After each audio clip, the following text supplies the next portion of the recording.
Hello students, कैसे हैं आप सब। तैयारी कैसी चल रही है आप लोगों की। होप आपकी प्रिपरेशन बहुत अच्छी चल रही होगी। और साथ के साथ 11th 12th का भी करते रहिएगा। ठीक है, कॉम्प्लेक्स बस आपके कुछ क्लासेस में हो जाएगा। एज आई प्रोमिस्ड, संडे तक मैं पूरी कोशिश कर रही हूँ कि कॉम्प्लेक्स आपको कंप्लीट जितनी भी क्लासेस हो सारी दे पाऊँ। ठीक है, एमसीक्यूज भी। अच्छा, एमसीक्यू का मुझे आप बता देना जब आप वीडियो देख लेंगे ना, तो टेलीग्राम पे मुझे मैसेज करना कि एमसीक्यू अप्रोक्स 85 है। ठीक है, और बीच में क्वेश्चंस तो है, यानी कि 100+ क्वेश्चंस मैंने आपको दे दिए हैं कॉम्प्लेक्स एनालिसिस के। 100+ या 150 हो जाएंगे इनका, आप काउंट करोगे तो। क्या आप एक एक एमसीक्यू मुझसे सॉल्व करवाना चाह रहे हैं, या फिर आप कहेंगे ठीक है मैम आंसर्स हैं हम अपने आप कर लेंगे। ठीक है, तो मुझे ये टेलीग्राम पे मैसेज करना है सबको। और फिर इससे मुझे ये भी आइडिया हो जाएगा कि मेरे कितने स्टूडेंट सीरियस है, वो सीरियसली पढ़ भी रहे हैं या सिर्फ पीडीएफ से काम चला रहे हैं। ठीक है, सो चलो आज क्लास स्टार्ट करते हैं। थोड़ा सा रिव्यू दे दिया करो भाई, बड़ी मेहनत कर रही हूँ मैं, आपको क्या पता। आता सब कुछ है आने में, और नोट्स बना के स्टूडेंट्स तक पहुंचाना एक अलग बात है, राइट। आता तो सबको सब है, किसको क्या नहीं आता आज की दुनिया में। चलो, क्या करने जा रहे हैं हम, और क्या कर लिया हमने। एनालिटिक फंक्शन, सिंगुलैरिटी, दोनों डन। होप अच्छे से आ गए होंगे ये। अब हम करेंगे कॉशी रीमान इक्वेशन, और इसी के ऊपर रेसिड्यू। रेसिड्यू और कॉन्टूर ना ये आपस में इंटरकनेक्टेड है। ये कॉशी इंटीग्रल थ्योरम ये सब कहने को अलग टॉपिक है, ये सब के सब इसी में आ जाने हैं, कॉशी रीमान इक्वेशन में। रेसिड्यू, कॉन्टूर, और ये सारा आप ये सोच के चलो कि ये सिर्फ वन एंड ओनली वन है। ठीक है, और इसी में ही ना मैंने ये लाइवलीज एक्सटेंशन थ्योरम है ये इंक्लूड कर दी, क्योंकि ये आपका किसका पार्ट है, ये हमारा कॉम्प्लेक्स का ही पार्ट है। ठीक है, ये आपका an Euclidean space and open close interval ना, ये एक्चुअली ना इनर प्रोडक्ट में चला जाता है। तो मैं सोच रही हूँ कि इसको ना बाद में कराया जाए, क्योंकि ये इतना इंपॉर्टेंट है नहीं। क्योंकि एक छोटा सा टॉपिक दिया हुआ है, जब कॉम्प्लेक्स से पूछेगा तो क्वेश्चन तो मेरे ख्याल से यही आने चाहिए। पर फिर भी मैं इनकी पीडीएफ वगैरह बाद में बना दूंगी, या टाइम होगा हमारे पास तो मैं क्लास भी रिकॉर्ड कर दूंगी इसके। पर मेजर जो पोर्शन है वो मैं कंप्लीट करा रही हूँ। और मोनोटोनिक फंक्शन फिर मैं करूंगी स्टार्ट। अच्छा स्टार्टिंग में बातें इसलिए था कि बाद में आपको कोई डिस्टरबेंस ना हो। मोनोटोनिक फंक्शन जब मैं कराऊंगी, इसलिए मैं एडवांस में आपको बता देती हूँ। मोनोटोनिक फंक्शन के लिए आप जो अपना 12th का एनसीईआरटी का जो बेस है वो तैयार करके रखेंगे, मैं समझाऊंगी। फिर भी आपको थोड़ा बहुत आइडिया होना चाहिए, और फिर आप देखेंगे कि आप चीजों को कैसे कनेक्ट कर पा रहे हैं। मोनोटोनिक यानी कि इंक्रीजिंग और डिक्रीजिंग जो फंक्शंस होते हैं, उन पे आपकी अच्छी पकड़ होनी चाहिए। नहीं भी है तो मेरी क्लासेस देखने के बाद अच्छे से हो जाएगी, बट एटलीस्ट एक ओवरव्यू आपको पता हो तो आपके लिए थोड़ा सा बेटर रहेगा। मैं थोड़ा सा हायर लेवल की इसमें कोशिश करूंगी क्वेश्चंस लेने की। ठीक है, तो फर्स्ट फंक्शन रियल एनालिसिस में मैं मोनोटोनिक फंक्शन कराऊंगी। ठीक है, और जैसे भी बात हो आप मेरे को पर्सनल मैसेज कर दो टेलीग्राम पे, या फिर ग्रुप पे कर दो। ठीक है, चलो अब हम क्लास स्टार्ट करते हैं।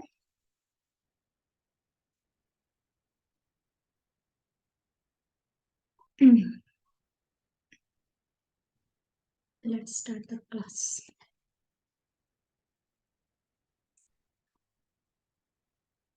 कॉशी इंटीग्रल थ्योरम, देखो बड़ी जबरदस्त थ्योरम है कॉशी इंटीग्रल थ्योरम। किसी ने एक मूवी देखी हो, the man who knew infinity, उसमें श्री रामा अर्जुनम है ना, वो भी हार्वर्ड यूनिवर्सिटी में जाके बात करते हैं कि ओ देखो ये मेरा एप्लीकेशन है कॉशी थ्योरम के अकॉर्डिंग, मैंने इसमें वैल्यू ली और ये सब्स्टिट्यूट हो गई, यानी मेरी थ्योरम इसके सहारे प्रूव हो गई। यानी मैं ये नहीं कह रही कि उस मूवी में इस कॉशी रीमान का यानी कॉशी इंटीग्रल थ्योरम का भी जिक्र है। यानी कि ये अपने आप में बहुत अच्छी थ्योरम थी, काफी सारी ये प्रॉब्लम सॉल्व करी है मैथमेटिक्स की। ठीक है, क्या इसने प्रॉब्लम सॉल्व करी, उन्होंने बोला कि कोई भी क्लोज्ड कर्व है, क्लोज्ड कर्व। अच्छा, एक और बात, जब भी हम क्लोज्ड कर्व की बात करते हैं तो हमारा माइंड सेट कैसा है, हमने बुक्स में देखा हो कुछ ऐसा, रीजन। ठीक है, क्लोज्ड कर्व का मतलब कुछ भी क्लोज्ड, ये भी क्लोज, ये भी क्लोज्ड, तो सभी क्लोज्ड कर्व की बात हो रही है ये। ऐसा नहीं कि एक सर्कल टाइप से आपने कुछ देखा बस उसी रीजन का माइंड सेट गया, नहीं भाई, जो भी क्लोज्ड कर्व होगा वो इस थ्योरम के अंडर आएगा, ये ध्यान रखना। ठीक है, तो कौशी इंटीग्रल, कौशी जी क्या कहते हैं हमारे, कौशी जी मतलब हम सबके क्या कहते हैं, if C is any closed curve, close नहीं है तो कुछ नहीं कर पाएंगे। Any closed curve like a circle भी हो सकता है, रेक्टेंगल, स्क्वायर, कुछ भी, any closed curve and F of Z is analytic, analytic function है किसी क्लोज्ड कर्व पे, एफ ऑफ जेड एनालिटिक है, तो जो इसका इंटीग्रेशन होता है फंक्शन का over this contour always zero. अच्छा, इसको हम एक कॉन्टूर वर्ड भी नाम दे देते हैं, रीजन बेइंग इंटीग्रेशन सी ओवर किसी कर्व लेते हैं और कुछ बुक्स में ये वाला सिंबल ये मिलता है कॉन्टूर इंटीग्रेशन का, तो कंफ्यूज होने की जरूरत नहीं है। मान लो एग्जाम में कुछ ऐसा सिंबल आ रहा है तो वो भी एक बात है ओवर को सी, और मैं इंटीग्रेशन नीचे सी लेती हूँ तो वो भी एक ही बात है, इसमें कंफ्यूजन की जरूरत नहीं है। अच्छा, अब F of Z is analytic on a close curve, इसकी इसका मतलब क्या है? इसका मतलब ये है कि कोई भी आपने क्लोज कर्व लिया, इस पूरे के अंदर फंक्शन एनालिटिक है इंक्लूडिंग इट्स बाउंड्री, यानी कि इसकी बाउंड्री में भी है। ऐसा नहीं है कि हमने क्लोज कर्व की बात की और माइंड सेट कर लिया कि भाई बाउंड्री तो इससे अलग है, नहीं भाई, यानी कि पूरे के पूरे क्लोज्ड कर्व पे फंक्शन क्या होना चाहिए? एनालिटिक। एनालिटिक का मतलब there does not exist any singularity, यहाँ पे कोई भी ऐसा पॉइंट कहीं पे भी ऐसा नहीं है जहां पे फंक्शन एनालिटिक ना हो, देन ये फंक्शन जो होता है F of Z equals to zero हो जाता है। तो ये बोलते हैं हमारे कौशी जी। अब क्या कहते हैं कि भाई यहां तक तो बात खत्म कि क्लोज कर्व लिया, हर जगह फंक्शन हो गया हमारा एनालिटिक, तो इंटीग्रेशन हो गया जीरो, ठीक है। व्हाट इफ यहाँ पे कोई सिंगुलैरिटी मिल जाए, तो उसके लिए भी तो कुछ होना चाहिए, बिल्कुल होना चाहिए। तो फिर कौशल जी ने क्या किया, इन्होंने बोला मैं अब एक आपको देता हूँ रिजल्ट, यानी कि एक फॉर्मूला, ठीक है। उसको क्या बोलते हैं हम? Cauchy integral formula. जिस पॉइंट पे सिंगुलैरिटी है F of A equals to 1/2 pi integration F of Z divided by Z minus A D Z, if वो सिंगुलैरिटी कितनी है? वन एंड ओनली वन, यानी कि सिंपल है, सिंपल ऑर्डर की, यानी कि सिंपल पोल है, तो हमारे पास ये वाला फॉर्मूला एग्जिस्टेंस में होता है। ये दिया कॉशी इंटीग्रल फॉर्मूला। ये क्या मतलब है? F of Z is analytic, सब कुछ मैंने नोट्स में लिखा हुआ है, F of Z analytic except Z equals to A. मैं अपनी लैंग्वेज में, नॉर्मल लैंग्वेज में बता देती हूँ, ठीक है। तो हमारे पास ये वाला फॉर्मूला होता है। अब इस फॉर्मूले को हम रीअरेंज कर देंगे, क्यों? क्योंकि हमारे लिए यही यूज में आएगा इसको रीअरेंज करने के लिए, क्योंकि हमारे पास पूछी जाएगी इंटीग्रेशन की value, z minus A D Z कितना हो जाएगा? इसको उठा के इधर ले आओ, 2 पाई इंटू एफ ऑफ ए, ये आपका बन गया फॉर्मूला, ठीक है। होता ये है, इसको रीअरेंज करके ये निकल जाता है।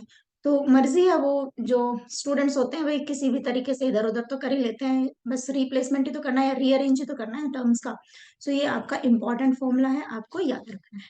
अब व्हाट इफ यहाँ पे सिंगुलैरिटी इस टाइप की हो, जेड स्क्वायर आ जाए, जेड माइनस ए क्यूब आ जाए, तो भी तो फॉर्मूला एग्जिस्टेंस में होगा ना? बिल्कुल होता है। तो हम क्या करते हैं, इसका डेरिवेटिव करते हैं, डिफरेंशिएशन निकालते हैं इस फंक्शन का। इस फंक्शन को डिफरेंशिएट करेंगे तो यहाँ से फंक्शन कितना आ जाएगा वो देखेंगे।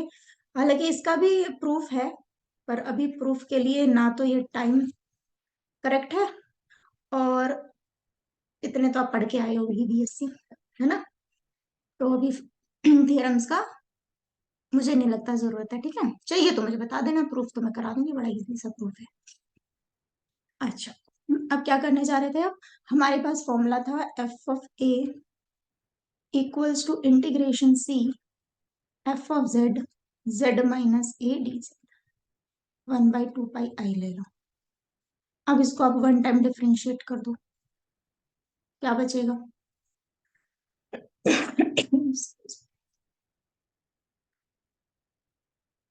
या मैं इसको जनरलाइज्ड ही कर दूं पहले पूरा? चलो कर लेते हैं। Integration of 1/z A D Z निकालना हो तो क्या निकलेगा? नहीं, इसका डेरिवेटिव, सॉरी, इसका डेरिवेटिव कितना आता है? 1/z ए का, आप इस हिसाब से सोचो, डेरिवेटिव ऑफ 1/x कितना होता है? -1/x² होता है कि नहीं? बस यहीं से चीजें निकलती जाएंगी। इसका डेरिवेटिव कितना होगा? मल्टीप्लीकेशन में चीजें आती जाएंगी।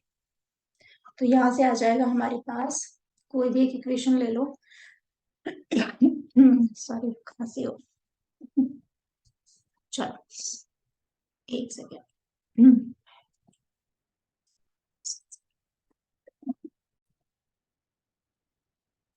अच्छा, क्या था हमारे पास? फॉर्मूला लिख लेते हैं, बहुत ही इजी सा है। पेन कहाँ गया?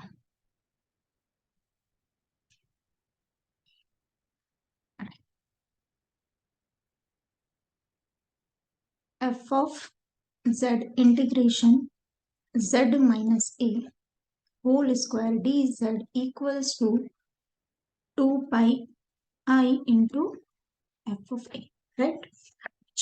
अब इसको हम डिफरेंशिएट करेंगे with respect to A. Z के रिस्पेक्ट में करेंगे तो इंटीग्रेशन हट जाएगा ना, वो चीज नहीं सोचनी है। तो अब यहाँ पे क्या है, डी अपॉन डी ए करेंगे 1/z - a, तो ऑब्वियसली इसकी वैल्यू कितनी आएगी, z - a होल स्क्वायर। ठीक है, तो यहाँ से आपके पास कितना आ जाएगा, एफ ऑफ जेड। अच्छा, मैंने यहाँ पे गलती से स्क्वायर लिख दिया। z - a whole square D Z is equals to 2 pi I into F dash of A. इस तरह से इसको जब यहाँ माइनस आएगा, इसको nth टाइम जब हम करेंगे तो यहाँ पे फॉर्मूला बन जाएगा ये वाला, सेकंड डेरिवेटिव, फिर थर्ड डेरिवेटिव। एक्चुअली इसमें ना ज्यादा लोड लेने की जरूरत नहीं है, मैंने सिर्फ आपको एक प्रोसीजर बताया कि रिजल्ट आएगा कहाँ से, कीप ऑन डिफरेंशिएटिंग। तो आपके पास जो फाइनल रिजल्ट आएगा ना, वो आएगा आपके पास यहाँ से एफ एन ऑफ ए, क्योंकि हमें इसे फॉर्मूले से मतलब है यहाँ पे 2 पाई आई इक्वल्स टू, यहाँ पे एन फैक्टोरियल होगा, एफ ऑफ जेड, इसको नीचे ले आओ, divided by z - a n+1। एक एक पावर बढ़ती जाएगी जब इसका क्यूब करोगे तब। अब सोचोगे माइनस कहाँ गया, ये थ्योरम जब प्रूफ होती है ना तो ऑटोमेटिकली वो सब एडजस्ट हो जाएगा, तो उसमें कोई आपको टेंशन लेने की जरूरत नहीं है।